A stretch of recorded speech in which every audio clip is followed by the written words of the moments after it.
Hello YouTube, this is Michael and you're watching The Teenage Nerd, only on Redo Reviews. So, this week we're going to be talking about Avengers vs. X-Men. And I know it ended like a while ago, but I've been having like a lot of technical difficulties making this video. So it's a little late, and it might be out of date, but I wanted to do a review of it, so I'm still going to do it anyway.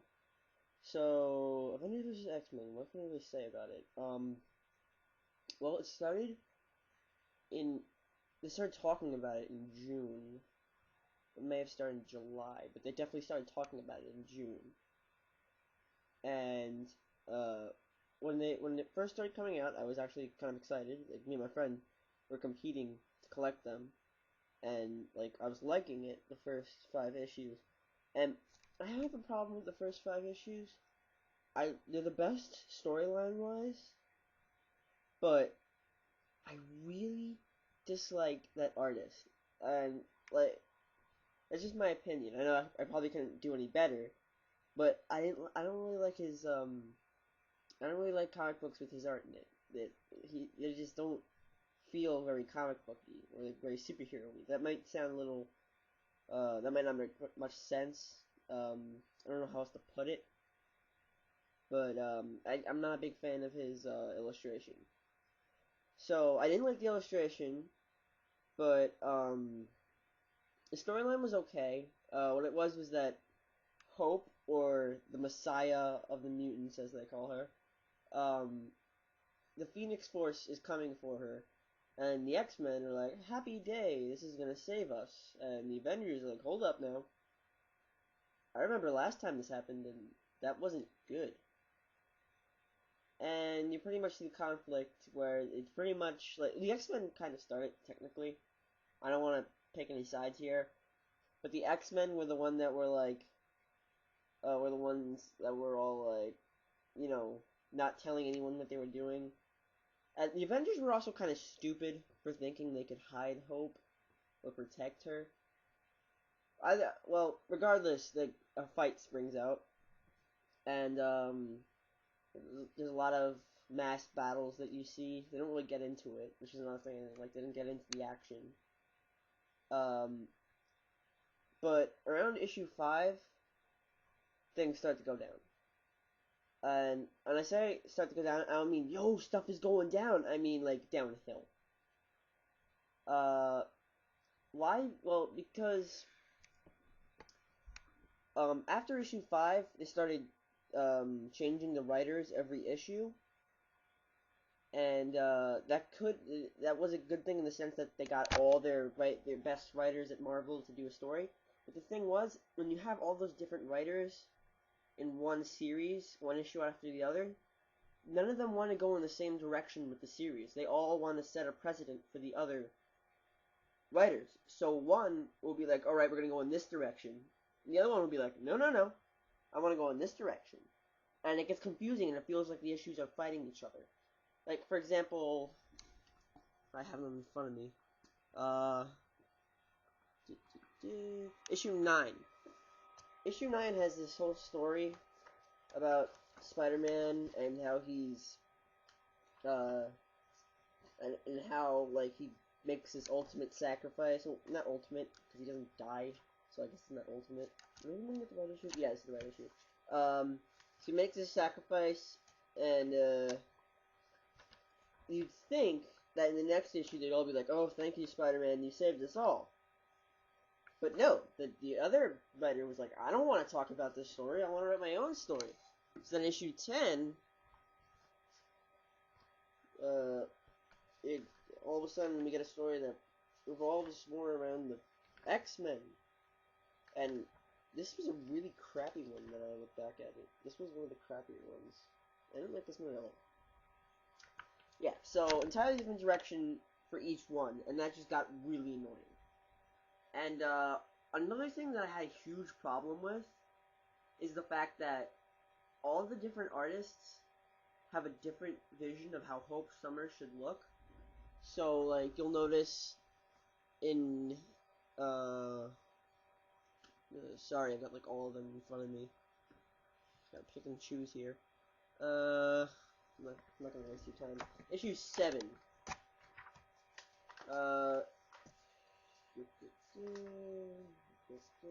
Sorry. Give me a second. Okay, issue 7, she looks like she's 7 years old. She looks like a little kid, and then we move on to issue 8, I guess.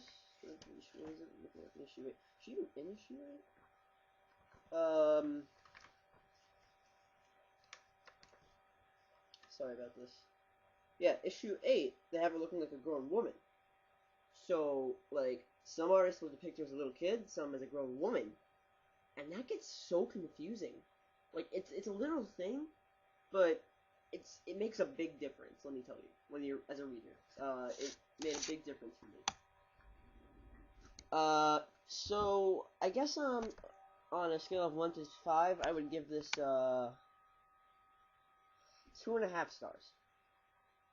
Huge disappointment. Not really bad, but such a disappointment that I can't give it a solid 3. That's just my opinion on it, however. I would suggest reading it or getting the hardcover, and before getting that, I would also suggest that they made this hardcover, Avengers vs. X-Men, It's Coming. And I picked this up at Barnes & Noble, and it's a bunch of different comic book issues of all these stories that led up to Avengers vs. X-Men, and it was interesting. So you might want to pick that up too if you're going to pick up Avengers vs. X-Men. And now they have a bunch of spin-offs. They have Avengers plus X-Men, and I would rather hang myself before I buy that because that looks so incredibly stupid. They have Avengers vs. X-Men Consequences, which when I first saw this, I was like, I'm gonna collect this. I'm gonna do this. I'm gonna start collecting this. But then I was like, hey, Minimum Carnage. AVX. Screw AVX Consequences. And it was probably really bad anyway, considering how bad the other one was. And then they had another series that I actually enjoyed, even though they had no story whatsoever. And it's funny, they tell you in each issue that there's no story whatsoever, that they're just doing it for the fights. It was it had the same title, Avengers vs. X-Men, but it was just the fights. And each issue would have different characters fighting each other. So you'd have issue 1,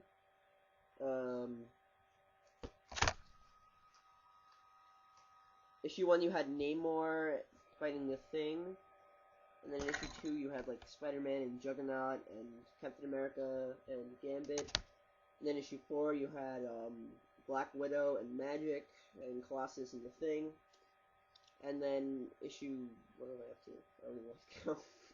Issue 4, you got Daredevil and Thor, Daredevil and Psylocke, and Thor and Emma Frost. And issue 5, you've got Black Panther and Storm. A lot of, conflict there. And you've got Archangel and Hawkeye. The last issue, issue 6, this is a 6-issue limited series, it's just for laughs. Which I was kind of disappointed. I want to see characters like Giant Man and Iceman. I kind of want to see Ant-Man. But I knew that wasn't going to happen. Because he's been getting no love lately for Ant-Man. I hope the movie's good at least. But, yeah, so that series I would give a 4 out of 5. Not for storyline, but just for the fact that it was entertaining. That I could sit down and read it and I wouldn't get bored. And then there's, this one that I'm telling you, I have no idea what possessed me to pick this up. Avengers vs. X-Men Babies. I literally have no idea why I picked this up. But it is the most adorably funny little comic book. I was reading it with my friend, and, it's really funny, and it's really cute.